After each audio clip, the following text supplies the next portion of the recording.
Joshua, ano ba ang batayan ng mga rescuer para masabing wala na ngang naiwang buhay sa ilalim ng gumuhong gusali?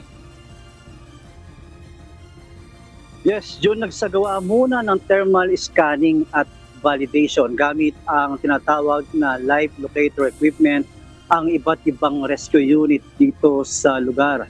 Ngunit dahil wala na nga sila nakukuhang senyales na may buhay pa sa mga pinangangambang naipit sa gumuhong gusali dito sa Barangay Balibago, Angeles City, Pampanga, ay inanunsyo na ng Unified Command System na itigil na ang clearing search and rescue operation at mag-focus sa retrieval and clearing operations. Tiniyak naman ng mga otoridad yun na magpapatuloy ang maingat at ligtas na clearing operations para na rin sa kapakanan at maayos na pagre-retrieve ng mga labi ng mga biktima.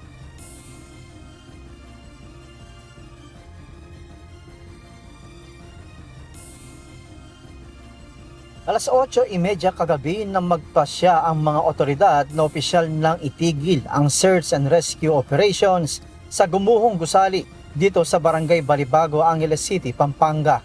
Ito ay matapos ang sinagawang final assessment ng Unified Command System gamit ang life locator equipment. Ayon sa grupo, naging consistent ang findings ng kanilang mga gamit na wala nang nakikitang senyalis ng buhay sa loob ng gumuhong istruktura. As of 8:27 p.m. of last night, the Unified Command System has decided to cease yung search and rescue operations. Pagdesisyonan po ito after nung briefing last night, kasama ang Pasig City LGU. Ginamit po yung kanilang life locator equipment. Ito clarify, ito yung ginamit na last night na pang-detect ng sign of life. Yung pong pinaka-final testing nila na ginanap po last night around past 6 p.m.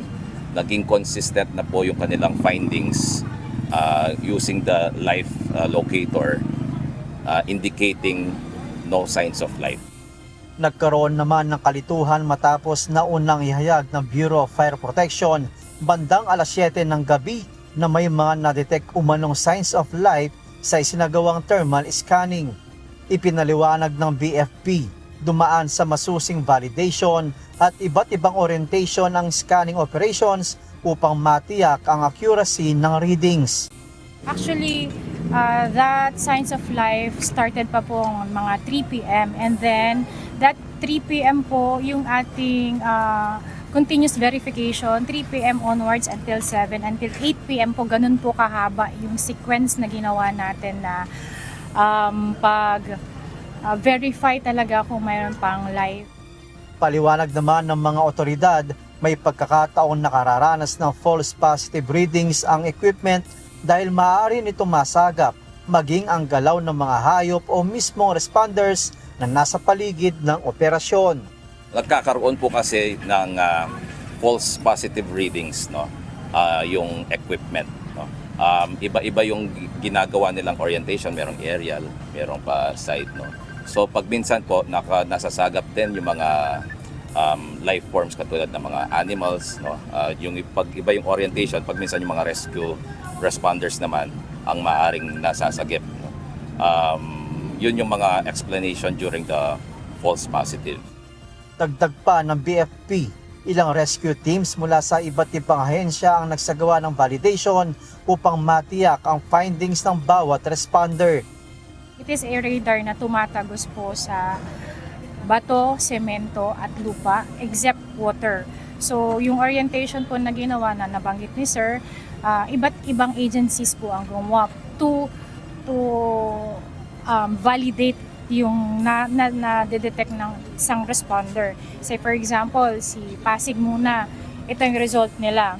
To make sure na tama yung finding nila, next is the Olonga po na disaster rescue. Nag-validate din sila, may findings din sila.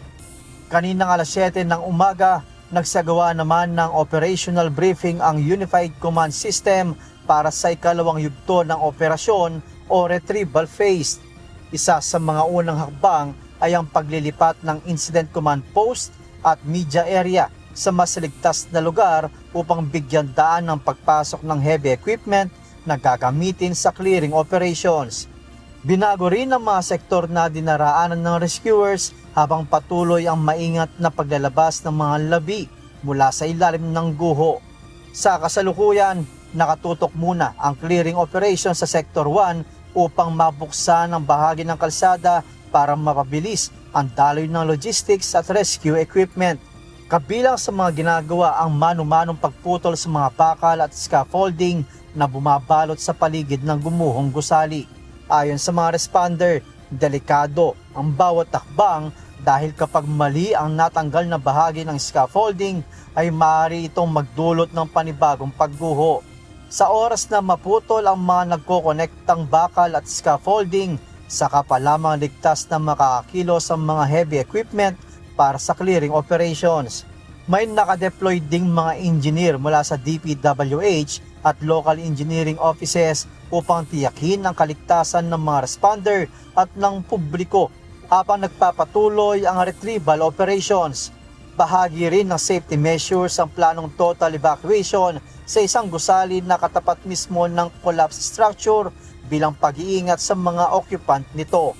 Ayon sa kanila, hindi magiging madali ang retrieval at clearing operations dahil kinakailangan maging maingat upang manatiling intact ang mga labi ng mga nasa ilalim ng guho.